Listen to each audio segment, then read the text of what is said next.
The Grand Chamber of the Dominion Council fell silent as Admiral James Walker stepped onto the speaking platform. His weathered face showed no emotion, but his steel-gray eyes carried the weight of the decisions that would follow.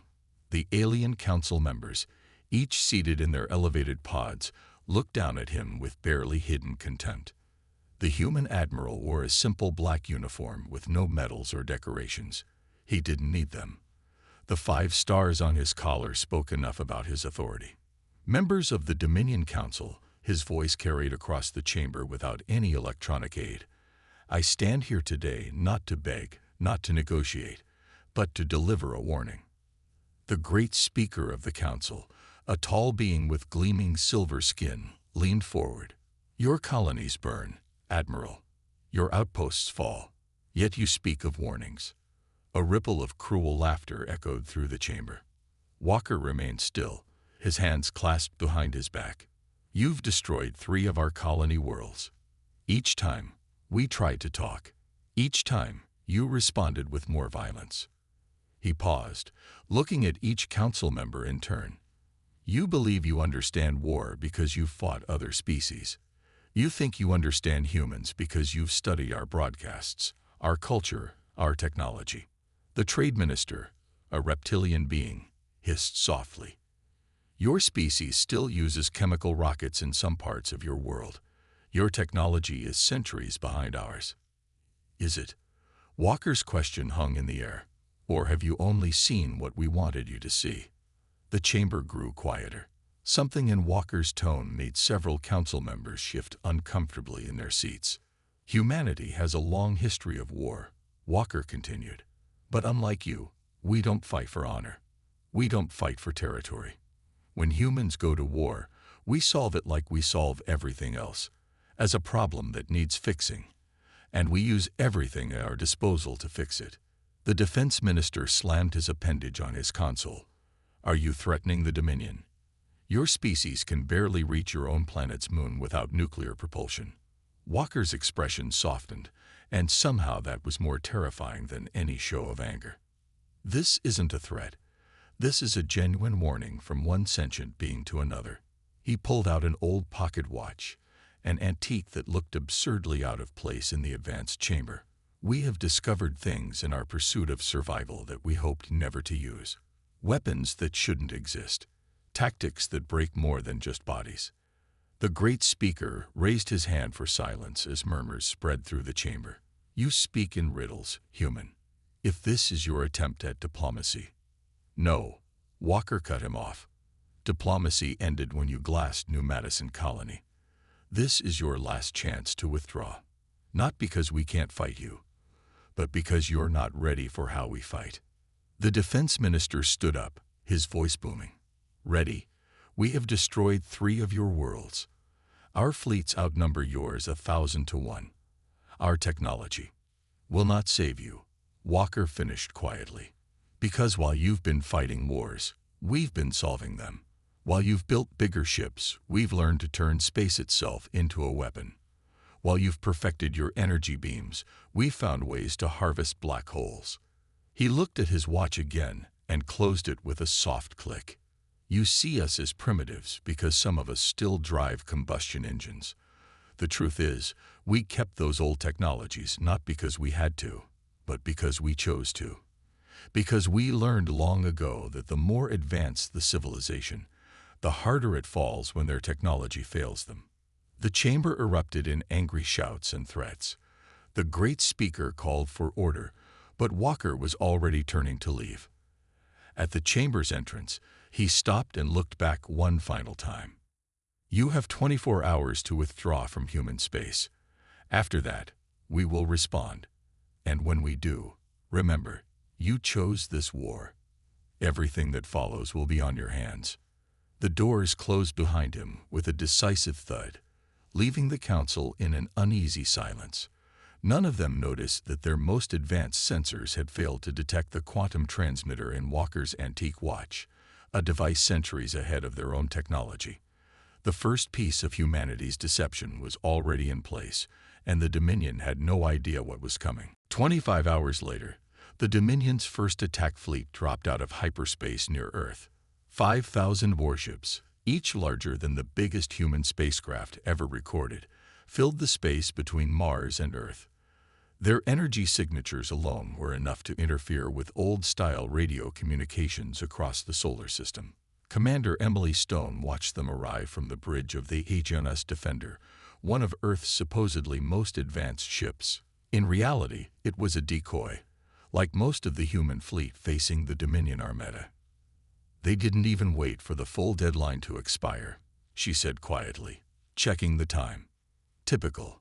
Her second-in-command, Tom Reed, nodded. "They're broadcasting their victory speech already. Want to hear it?" "No need." Stone's fingers danced across her control panel. Not the holographic displays the Dominion would expect, but simple touchscreens. "Are all ships in position?" "Yes, Commander. The fleet is arranged exactly as planned, looking disorganized and primitive, just like they'd expect."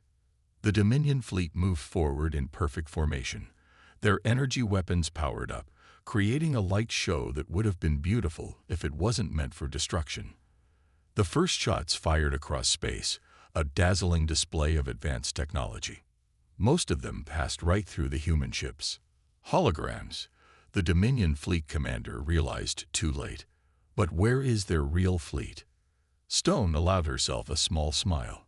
"Signal the Thermopylae protocol. Let's show them why humans still study ancient battles." Suddenly, the space around the Dominion fleet lit up. Hidden quantum beacons, disguised as space debris, activated all at once. Each one had been placed months ago, waiting for this moment. "What's happening?" The Dominion ships tried to retreat, but their engines weren't responding. "Our drive fields are collapsing." Stone pressed a final button. "When we discovered faster-than-light travel," she broadcast to the enemy fleet, "we didn't just use it for ships. We learned to manipulate space itself. Welcome to humanity's first lesson in modern warfare." The quantum beacons created a complex web of intersecting fields, each one designed to interact with the Dominion's advanced drive systems.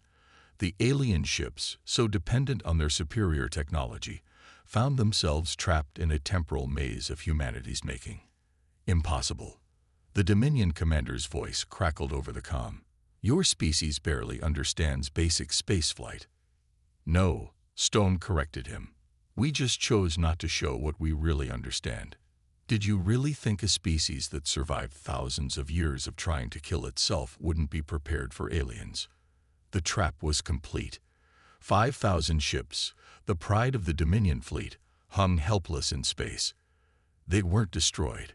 That would have been too simple, too expected. Instead, they were caught in a temporal loop, experiencing the same 5 minutes over and over again. Their crews were safe but completely removed from the war. Stone opened a channel to Earth Command. "First phase complete. The enemy fleet has been neutralized without casualties, exactly as Admiral Walker predicted." "Excellent work, Commander." Walker's voice came through clearly. And the data burst, transmitted successfully through the quantum network. Every Dominion ship just broadcast their complete technical specifications to us while trying to break free. Their entire military database is now ours. Walker's satisfaction was evident even through the comm. "Perfect. Now they'll have to face the truth. Humans don't just fight wars, we solve them. Prepare for Phase 2. As Stone acknowledged the order, she looked at the trapped Dominion fleet. They had expected a primitive enemy with outdated technology. Instead, they found an opponent who had spent centuries preparing for this very moment. The real war was about to begin, and humanity was ready to show exactly what primitive humans could do. The Dominion High Command facility buzzed with frantic activity as analysts pored over battle recordings from their trapped fleet. On the main screen, Professor Alan Reed's face filled the view. The human scientist was broadcasting from what looked like an old university office, complete with paper books and a wooden desk. "By now you've realized that your first fleet is trapped in our temporal web," Reed said calmly, adjusting his plain glasses. "Don't worry.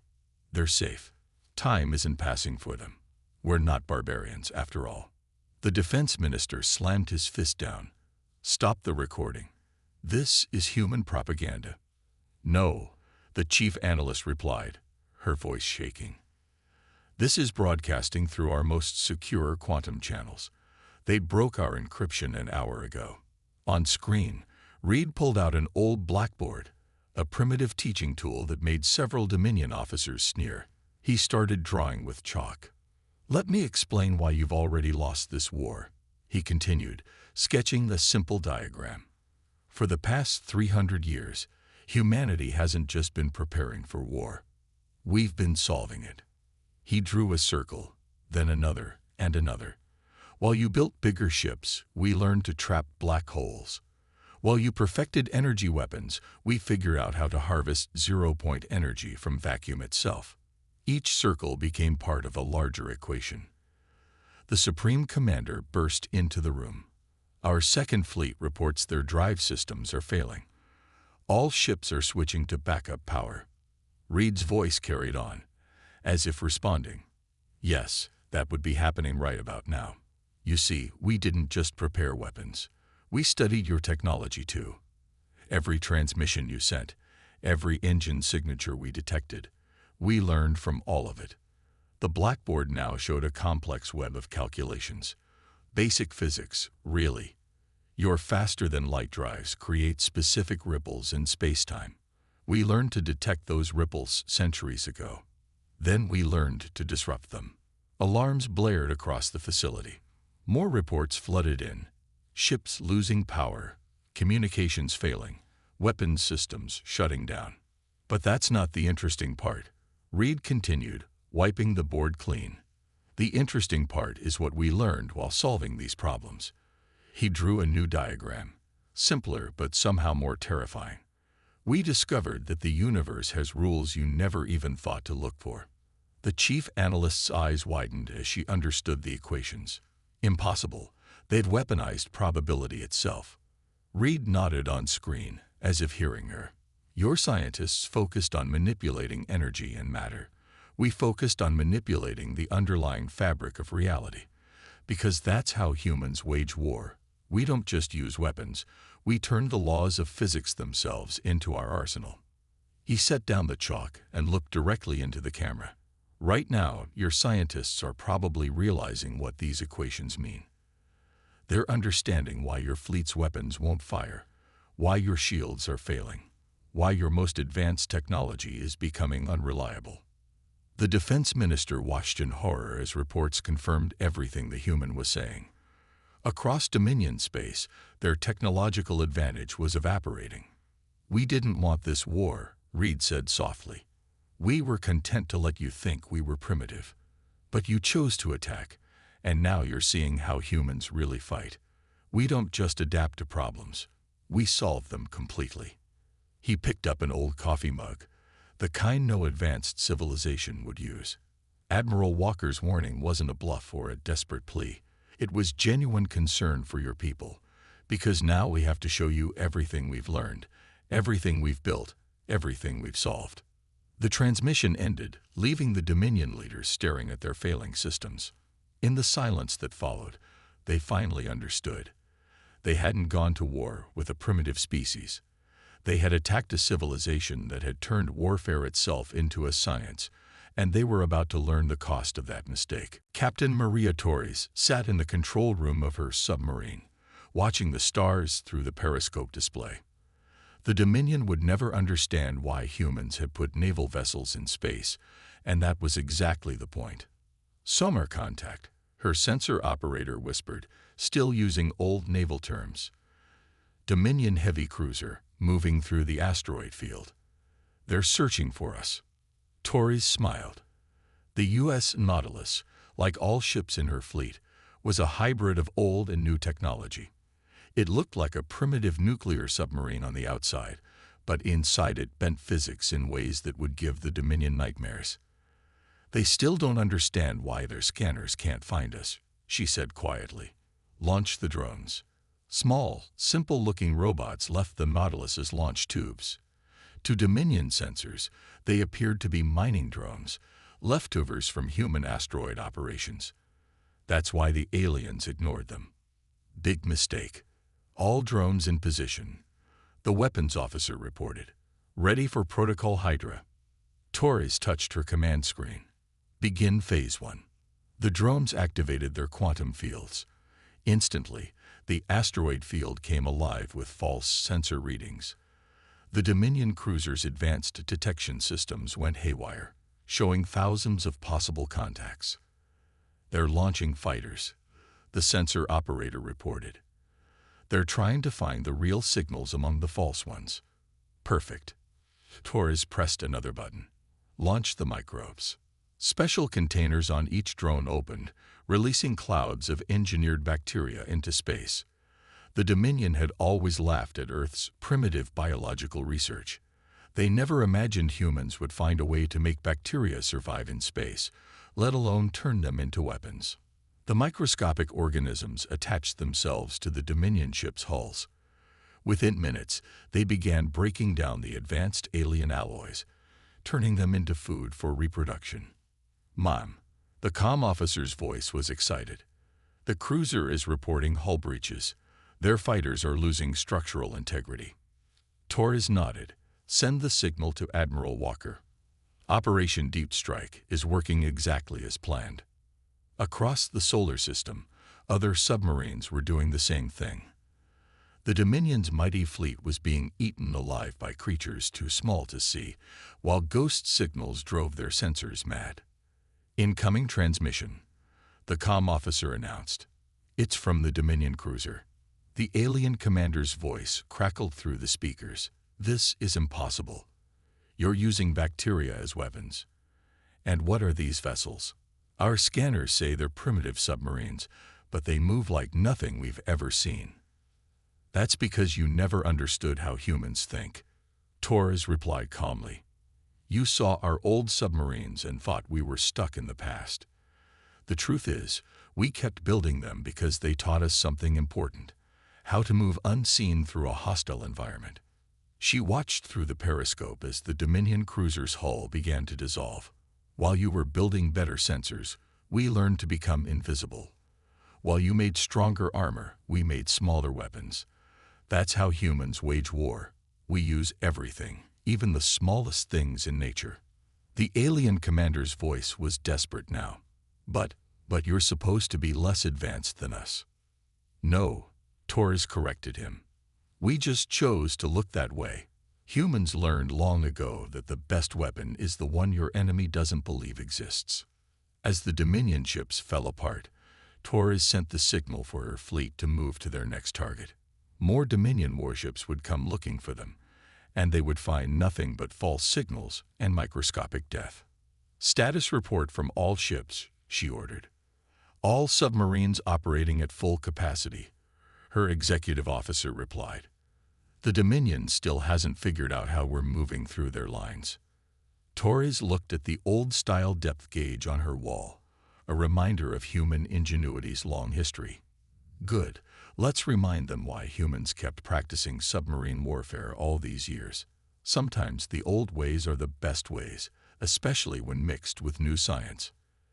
The U.S. Nautilus vanished into the depths of space, leaving behind only dissolving alien ships and confused enemy commanders trying to explain how they had been defeated by primitive technology and microscopic life. Deep within the Dominion's most secure research facility, Dr. Ray Parker stared at the ancient alien text scrolling across his screen. As the lead archaeologist for the Dominion's war effort, he had been tasked with finding any historical information about human warfare. What he found instead made his blood run cold. This can't be right, he muttered, checking the translation again. The dating puts this warning at over 50,000 years ago. His assistant, Lisa Brooks, looked up from her own terminal. What warning? Parker pointed to the glowing symbols. It's from the ancients, the species that vanished before any of our civilizations arose. They left this message in every archive we found, but we never understood who it was about until now. He read aloud, "Beware the species that learns through conflict. They call their world Earth, and they are unlike any other beings we have encountered. They do not simply fight. They solve combat like a puzzle. Each war makes them stronger. Each battle teaches them new ways to win. Sir, one of the junior researchers burst into the room. We've decoded more of the text from the Mars ruins. Parker grabbed the data tablet. His eyes widened as he read the new information. This is impossible. According to this, the ancients didn't leave because they died out. They left because they were afraid. Afraid of what humanity would become. Brooks moved to read over his shoulder. But humans were primitive then. They had barely mastered stone tools. That's just it, Parker said, his voice quiet. The ancients saw something in humanity's pattern of development. Listen to this part. They learn too fast. Where other species take 1,000 years to advance, they need only 100. Where others build on success, humans build on failure. Every time they lose, they grow stronger. The room fell silent as more translations appeared on the main screen. The ancient text told a chilling story. The ancients had watched early humans from hiding, studying their development. They witnessed how humans turned every failure into a lesson, every defeat into motivation for advancement. There's more, Parker said, scrolling through the text. The ancients didn't just leave warnings. They left observation records. Look at this. Studies of human conflicts throughout their early history. Every time humans faced a problem in war, they didn't just find one solution. They found dozens, then combined them into new strategies. He pulled up another file. And this, predictions about human technological development. The ancients calculated that if humanity survived its own violent nature, it would advance faster than any species they had ever encountered. Brooks looked at the current war reports coming in from the front lines. They were right, weren't they? Everything we're seeing now, the quantum weapons, the space submarines, the engineered bacteria, humans weren't just hiding their technology. They were solving every possible way to defeat us, Parker finished, long before we ever arrived. The ancients saw this coming 50,000 years ago. They saw a species that turned warfare into a science, conflict into evolution. A new alert flashed on his screen. More decoded text appeared, and Parker's face went pale. Oh no. According to this, the ancients didn't just study humans. They tried to slow down their development. They altered Earth's climate, triggered ice ages, caused natural disasters, anything to slow human advancement. But it didn't work, did it? Brooks asked. Parker shook his head. No. Every disaster just taught humans new ways to survive. Every challenge made them more adaptable. He looked at the latest battle reports. And now we've done the same thing. By attacking them, we forced them to show us everything they'd learned. He sent an urgent message to the Dominion Council. They needed to see this, needed to understand what the ancients had realized so long ago. Humanity wasn't just another spacefaring species. They were something that even the most advanced civilization in galactic history had feared. And the Dominion had just given them a reason to demonstrate why. Admiral Walker stood on the bridge of the HMS Infinity, watching the holographic display of the galaxy. Red dots showed the remaining Dominion strongholds, while blue markers indicated the positions of Earth's forces. Most of the map glowed green. Neutral systems that had withdrawn from the Dominion Alliance after seeing humanity's true power. Last chance transmission sent, sir, his communications officer reported. The Dominion High Command still refuses to surrender. Walker nodded slowly. Then they leave us no choice. Initiate Project Cosmos. Across human space, hidden stations activated. These weren't weapons platforms or fleet bases. They were something far more terrifying. Each station housed technology that the Dominion had thought impossible. Machines that could manipulate the very structure of space-time. Sir, his science officer spoke up. The quantum network is detecting Dominion ships gathering for a final assault. They've activated something they call the Planet Killer. Walker didn't seem concerned. They still think this is about ships and weapons. Show me the status of the dimensional anchors. A new display appeared, showing hundreds of points of light spreading through Dominion space. These tiny devices had been secretly planted by human stealth ships over the past months, each one waiting for this moment. All anchors in position, Admiral, the science officer confirmed. Ready to initiate the spacefold. Walker opened a channel to all human forces. All ships, engage dark protocols. Prepare for dimensional shift. The Dominion fleet appeared in orbit around Earth, 10,000 ships strong. Their planet killer weapon powered up, its energy readings off the scale. They expected to find Earth's defenses, to face one final battle. Instead, they found empty space. Where are they? The Dominion Supreme Commander demanded. Where is Earth? The answer came in the form of a simple transmission from Walker. We warned you about making assumptions about human technology. Suddenly, space itself seemed to bend. The Dominion fleet watched in horror as Earth, the Moon, and every human world simply shifted. They didn't move through space. They moved with space, taking their entire defense grid with them. Impossible, the Supreme Commander shouted. No species can move planets. Wrong. Walker's voice came through again. No species ever tried. But humans, we spent centuries figuring out how to solve problems like this. While you were building bigger weapons, we learned to fold space itself. The dimensional anchors activated, creating a new layer of reality. Earth and its colonies now existed slightly out of phase with normal space. The Dominion's mighty weapons were useless.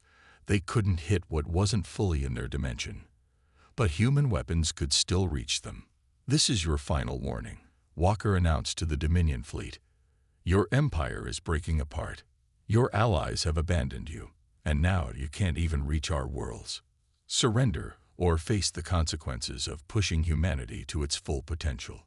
The Dominion's Supreme Commander watched helplessly as his fleet's weapons passed harmlessly through where Earth should have been. Their most powerful technology, rendered useless by human ingenuity. How? He asked, his voice breaking. How did you hide this level of technology from us? We didn't hide it, Walker replied. We just hadn't finished developing it until you forced us to. Every day this war continued, we solved new problems, found new solutions. You could have stopped this at any time. Now you face a humanity that has been pushed to achieve things we never wanted to achieve. The dimensional shift complete, Earth and its colonies floated safely in their new layer of reality. Walker looked at the confused Dominion fleet through the dimensional barrier. This is what happens when you force humans to solve the ultimate problem. Survival at any cost. Now, make your choice. Surrender, or watch as we demonstrate what else we've learned while preparing for this moment. The galaxy held its breath, waiting to see if the Dominion would finally understand what it meant to push humanity too far. The Great Hall of Earth's Central Command buzzed with activity as representatives from 100 alien worlds gathered for the peace ceremony. Admiral Walker stood at the simple wooden podium, a deliberate choice, like everything humans did. The Dominion's Supreme Commander sat in the front row, his once proud uniform now bearing the marks of a humbled nation. The war is over, Walker began, his voice carrying across the hall without any technological aid. But this isn't just about victory or defeat. This is about understanding. Behind him, a massive screen showed the dimensional shift that had ended the war. Earth and its colonies still existed slightly out of phase with normal space, a constant reminder of human ingenuity. We didn't win this war because we were stronger, Walker continued. We won because we never stopped solving problems. Each of your attacks taught us something new. Every weapon you used showed us a new puzzle to solve. Professor Reed stepped forward, carrying his familiar blackboard. The alien delegates tensed, remembering his last demonstration. But this time, he drew something different, a map of strange energy signatures at the galaxy's edge. This is why we kept pushing ourselves, Reed explained, pointing to the mysterious readings. This is why humanity never stopped preparing. We detected these signals 50 years ago, and we knew something was coming. The Supreme Commander stood up slowly. You mean, this war with us, it was just practice? Not practice, Walker corrected him. Education. Every conflict teaches humanity something new. Your empire showed us gaps in our defenses, flaws in our thinking. We learned more in this war than we had in a century of peace. Reed's blackboard now showed a series of calculations that made even the most advanced alien scientists gasp. The dimensional shift technology we used. Reed said, "We developed that while trying to hide from your sensors. The quantum weapons, born from studying your shield frequencies. Even our space submarines were improved by analyzing your hunting patterns." Walker pulled out his old pocket watch, the same one he'd worn when delivering his first warning. But now we face something bigger. Those signals at the edge of space. They're getting stronger. Whatever's out there, it's unlike anything any of us have encountered. The hall fell silent as images of the strange phenomena filled the screen. Massive shapes moved through the void, defying known physics. "That's why we're here today," Walker announced. "Not to celebrate victory, but to offer an alliance. Humanity has learned to solve problems in ways you never imagined. You've developed technologies we never considered. Together, we might stand a chance against what's coming." The Supreme Commander stood again. "You would trust us, after we tried to destroy you." Walker smiled slightly. "Trust isn't about what you did. It's about what you learned from doing it. Tell me, Commander, what did this war teach your people?" The alien leader looked around the hall, at the faces of both former enemies and neutral observers. "It taught us that appearances lie, that primitive technology doesn't mean primitive thinking, and that the most dangerous species in the galaxy isn't the one with the biggest weapons. It's the one that never stops learning." "Exactly." Walker gestured to the peace treaty on the podium. "So let's learn together. Your technology, our problem solving. Your experience, our innovation. Because whatever's coming from the edge of space, it won't care about our past conflicts. It will only care if we've learned enough to stop it." As the delegates began signing the treaty, a junior officer handed Walker a datapad. New signals from the galactic edge, stronger than ever. Walker looked at them, then at the united species before him. Humanity had solved the problem of winning the war. Now they would teach the galaxy how to solve the problem of survival itself. The old warning about not fighting humans had evolved into something new. Beware the species that turns every defeat into knowledge, every battle into learning, and every enemy into an ally. They don't just win wars, they solve them. And now, they're teaching others to do the same.